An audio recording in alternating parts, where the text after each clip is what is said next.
Баршаңызға сәлем, құрметті көрермен. Сіздермен пайдалы кеңес арнасы. Бүгінгі видеода мойын мен желкедегі тұзды қалай кетіру керектігі жөнінде пайдалы кеңеспенен бөлісетін боламыз. Тақырып қызық болса, видеоны соңына дейін көріп, арнаға тіркеліп лайк басып, пікір қалдырып, қоңыраушаны баса кетуді және достарыңызбен бөлісе отыруды ұмытпаңыздар. Тұзды кетіру ағзадағы 60% ауруды емдегенмен бірдей. Халық емін қолданбас бұрын міндетті түрде дәрігер кеңесін алғаныңыз жөн. Әлем елдерінің 1/3 бөлігі мойын мен желкеге жиналған тұздан зардап шегуде. Тұз жиналудың басты белгілері: басыңыз ауырады және айналады, қан қысымыңыз бірден көтеріледі, қолдарыңыз үйіп қалады, жауырын мен көкірек айналасында ауырсыну болады, арқаңыз бен беліңіз ауырады, бойыңызды әлсіздік билейді, тез шаршайсыз. Міне осындай жайсыздықтар сезіле бастаса, демек желкеге немесе мойынға тұз жиналды деген сөз. Мұның соңын айықпас дертке ұластырмай аурудың алдын алғаныңыз жөн. Сондай-ақ мойынның қытырлауы, қозғалуының қиындауы, бірден бұрылған кезде ауруы желкеге тұз жиналғанын білдіреді. Мұны дер кезінде емдемесе, соңы остеохондроз ауруына ұласады. Тұз жиналы уақытта, жаста адамда таңдамайды. Кез келген жастағы адамды өз құрығына іліндіреді. Сондықтан да мойынға жиналған тұзды уақытында кетіруге қамданыңыз. Желкеге тұздың жиналуына семіздік, артық салмақ, қозғалыстың аздығы, бір орында отырып жұмыс істеу, омыртқаның жарақат алуы, зат алмасудың бұзылуы, үнемі ауыр зат көтеру, жиі стресс алу, арқаға жүк арқалау, ұзақ уақыт ыңғайсыз жату, шылым шегу мен ішімдік ішу, арқа омыртқасының қисаюы, дұрыс тамақтанбау себеп болады.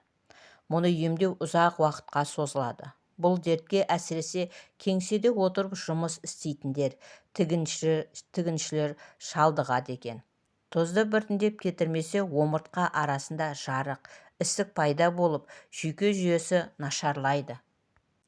Мойынға тұздың жиналғанын қалай білуге болады?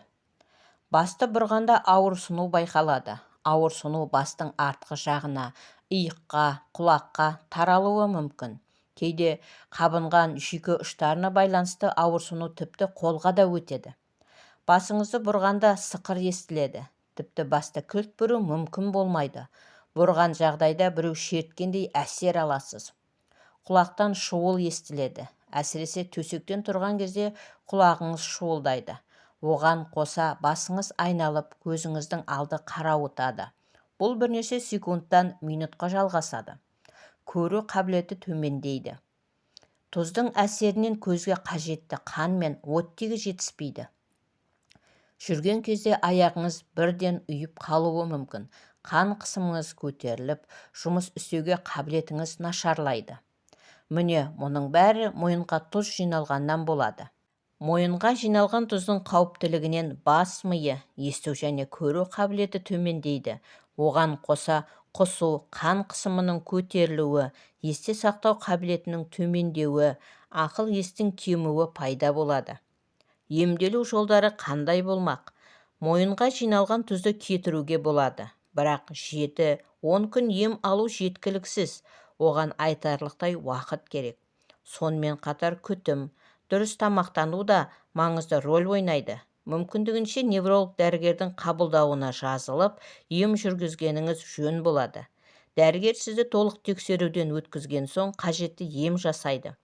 Алдымен бұлшық еттің ауырғанын басатын дәрі береді. Мойынның қан айналымын реттейді. Омыртқаның жағдайын жақсартады, зат алмасуды қалпына келтіреді.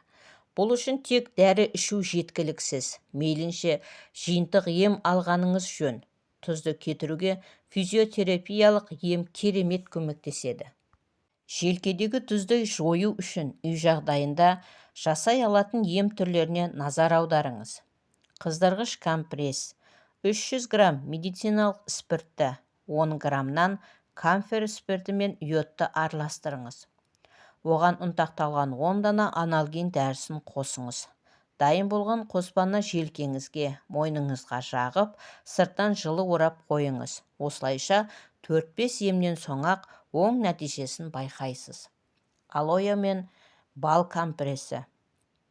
150 грамм араққа 100 грамм ертілген бал мен 50 грамм алоэ сөлін араластырыңыз.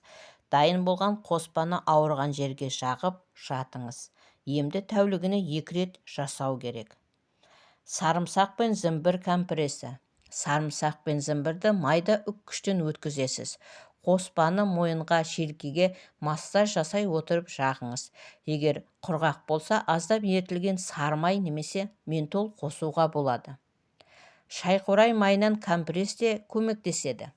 Алдымен майды дайындап аламыз. Ол үшін 150 грамм үгітілген шайқурай зверобой гүлі мен жарты литр шырғанақ облепиха майын араластырасыз. Ыдысымен ыстық суға салып булау жасаңыз.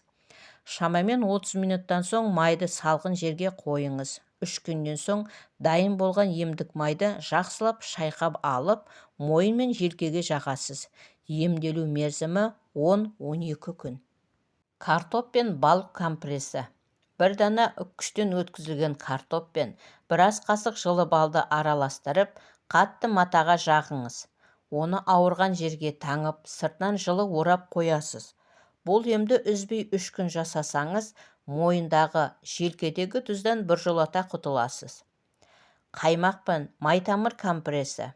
Бір дана майтамырды окопник, жылы суға тазалап жуып алып, еттартқыштан немесе үккіштен өткізіңіз. Үгілген өсімдік пен қаймақты бірдей көлемде алып, жақсылап араластырыңыз. 2 сағаттай бетін жауып тұндырып қою керек. Белгіленген уақыттан соң компрессті қатты матаға жайып, мойныңызға, желке тұсыңызға қойыңыз. Сыртынан целлофан жауып, жылы орайсыз. Компресс 20 минут тұру керек. Емді тәулігіне 3-4 рет қайталайсыз. Май мен жұмыртқа компрессы. Жүгері ұны мен 2% сірке суды араластырыңыз. Оған көпіршітілген жұмыртқа мен жарты стақан өсімдік майын қосасыз. Қоспаны банкіге құйып, бетін жауып, тоңазытқышқа қойыңыз. 2 күннен соң банкіні жақсылап шайқап алып, ем ретінде тұз байланған жерлерге компресс жасайсыз. Осы компрессті көрсетілген мерзімге дейін үзбей қолданып жүрсеңіз, желке мен мойынға мініп алған ауырлықтан арыласыз. Өзіңізді жеңіл сезініп, бойыңызға сергектік сыйлайсыз. Тұзды кетіру ағзадағы 60% ауруды емдегенмен бірдей. Міне, құрметті көрермен, осымен видеомыз аяқталды. Егер видеомызды пайдалы деп тапсаңыз, арнаға тіркеліп лайк басып, пікір қалдырып, қоңыраушаны баса кетуді ұмытпаңыз. Ауырып ем іздегенше ауырмаудың жолын іздейік ағайын.